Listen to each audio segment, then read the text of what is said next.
I talked about the importance of dua recently, especially in the blessed month of Ramadan. The relationship between supplication, dua, and the Sawm of Ramadan is so deep and so strong that Allah Jalla wa Ala in the entire Quran, only in one part of the Quran, Allah Jalla wa Ala mentions the ahkam of Sawm, the ahkam of fasting.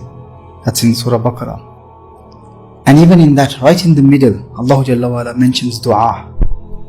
وَإِذَا سَأَلَكَ عِبَادِي عَنِّي فَإِنِّي قَرِيبٌ. So in Surah Baqarah, Ayah 183, that begins with the ahkam of fast. يَا أَيُّهَا الَّذِينَ آمَنُوا كُتِبَ عَلَيْكُمُ الصِّيَامُ كَمَا كُتِبَ عَلَى الَّذِينَ مِنْ قَبْلِكُمْ لَعَلَّكُمْ تَتَّقُونَ. And then 184, أَيَّامًا مَعْدُودَاتٍ.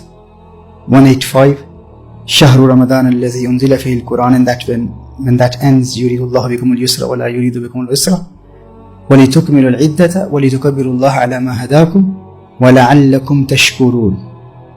Immediately after that, 186 begins with وَإِذَا سَأَلَكَ عِبَادِي عَنِّي. And then 187 then continues with the ahkam of fasting. This shows the importance of dua in the month of Ramadan, in the state of fasting. That only in one part of the Quran Allah mentions the ahkam of fasting, and even in that, right in the middle, Allah Jalla wa Ala mentions dua. There's a hadith in Jami' Tirmizi and Sunan Ibn Majah. Rasulullah sallallahu alayhi wasallam said about a fasting person during the time of iftar, when he asks Allah Jalla wa Ala, when he makes dua, the doors of Allah's mercy open for him. And then Allah Jalla wa Ala says, by my honor, Allah takes a qasam upon His majesty, upon His honor. And Allah Jalla wa Ala says that I will help you. Allah takes a qasam and says that I will help you. By my honor, I will help you. Even if there is some delay in giving you what you're asking for. The delay can be, there are many wisdoms of delay. Perhaps we're asking for something that is not good for us. There is something else that is better for us. Or perhaps Allah Jalla wa Ala wants to reward us in the hereafter. He wants to give us a greater reward. The hadith of Kanz al-Ummal, when Rasulullah sallallahu alayhi wasallam said that when a beloved of Allah Jalla wa Ala calls upon Allah, asks Allah for something, Allah Jalla wa Ala says to Jibreel, oh Jibreel, wait, don't give him. Why? I like his voice. Allah Jalla wa Ala likes the voice of His beloved people. I want him to ask again. I want him to make dua again. And then Rasulullah sallallahu alayhi wasallam said that when a disbeliever or a sinful person asks Allah for something, makes dua, Allah Jalla wa Ala says to Jibreel, give him, for I don't want him to ask again, because I don't like his voice. So dua is not only asking Allah for something and to expect that whatever we are asking Him for, He will give it to us immediately. The people of Allah, they make dua because they know that this is a form of communication. They are talking to Allah Jalla wa Ala. They enjoy this conversation with Allah Jalla wa Ala. And the best time for that is Ramadan. We need to ask ourselves that have we dedicated that special time in this blessed month of Ramadan when we talk to Allah Jalla wa Ala. And the best form of dua is individually talking to Allah Jalla wa Ala.